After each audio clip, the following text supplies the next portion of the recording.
आसंता 24 घंटे वर्षा कालबैशाखी वर्षा सहित राज्यर विभिन्न स्थान में पवन बेग 50 रु 60 किलोमीटर घंटा प्रति बेगर तेबे राज्यर केउ स्थान में वर्षार संभावना रही से अधिक आलोचना आम सहित जोड़ी होती पाणीपाग विशेषज्ञ शरचंद्र साहू सर गत 24 घंटे देखी आम कालबैशाखीर तांडव आज विभिन्न जिला को कालबैशाखीर वार्निंग जारी कौन कहे नहीं आमर जो विंड फ्लो रोचे ओडिशा आड़ को प्राय दक्षिण दिग रोचे लोअर लेवल से जलवाष्प भी आसुच्ची आकाश भी पार्टली क्लाउड स्काई रही जदियो लास्ट 24 आवर्स से माने अधिकांश जगह आप विशेषकर मयूरभंज केउझर ठान नहीं अप टू खोर्धा पुरी पर्यंत कालबैशाखी जन वर्षा थिला से आज टेम्परेचर बढ़ी न पारे किंतु जो दक्षिण दिगरू विंड फ्लो रोचे आ जलवाष्प आसुच्ची ता प्रभाव में आभ्यंतरण ओडिशा रे संभावना रोची कालबैशाखी जनित वर्षा पे आभ्यंतरण कहले संबलपुर बरगढ़ झारसुगुड़ा ये जो पकेट रोची आभ्यंतर पश्चिम ओडिशा आभ्यंतरण ओडिशा दक्षिण ओडिशा रे संभावना रोची अधिक होगापी किंतु केउझर मयूरभंजर भी सृष्टि हो पारे कारण हिल एरिया रोची जहाँफल जो दक्षिण दिगरू पवन जाऊँगी से नाचुराल प्रोसेस रे ऊपर उठी से कालबैशाखी जनित बादल सृष्टि करें सेटा मुवमेंट कर आसिले उपकूल पार्टे हो पारे किंतु उपकूल पार्टे आज संभावना कम रोचे विशेषकर पश्चिम ओडिशा आभ्यंतरण ओडिशा एवं उत्तर ओडिशार जो पकेट रोचे केउझर मयूरभंज दक्षिण ओडिशा रे यही पकेट्रे आज कालबैशाखी जनित वर्षार संभावना रोचे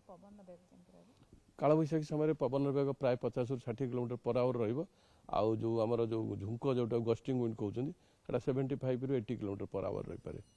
केते दिन कालबैशाखी प्रभाव रही कारण विगत दिन गुड़ा आम देखिलु जे खरार मात्रा जमती थिला वर्तमान कालबैशाखी टिके शांत करिछि परिवेश कालबैशाखीर प्रभाव काली पर्यंत अनुभव करियो तापरे कालबैशाखीर प्रभाव कमी आसीबो आउ कालबैशाखीर प्रभाव कमे किंतु केतल केमिति कालबैशाखी पर्यंत गरम हैला ताले जलीय बाष्पर प्रभाव हो पारे कालबैशाखी किंतु एबे जोटा होउछि एटा ट्राफ लाइन प्रभाव रहउछि आ ट्राफ लाइन टा 31 तारिख पर तार एतटा प्रभाव रहबनी मैक्सिमम 31 तारिख काली पर्यंत हो पारे एट दि बेस्ट 1 तारिख पर्यंत हो पारे तापर एते नाही कारण कौन सिस्टम बंगोपसागर जेनेट कर इंडिकेशन हो आगुरी थिला हम बोली कारण से मनसून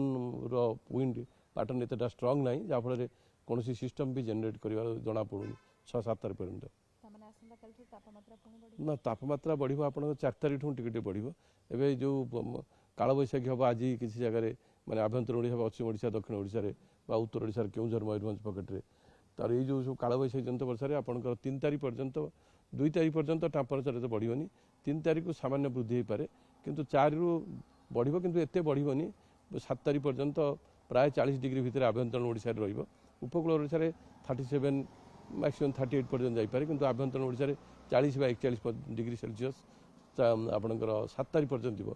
8 रु थोड़ा बहुत बढ़ी पारे अधिका सर आईएमडी रो पूर्वानुमान रही मौसुमी पूर्व जहाँ आलोचना करा राज्य में वर्षार मात्रा बहुत कम रखापाखि 9 रु 10% वर्षा कम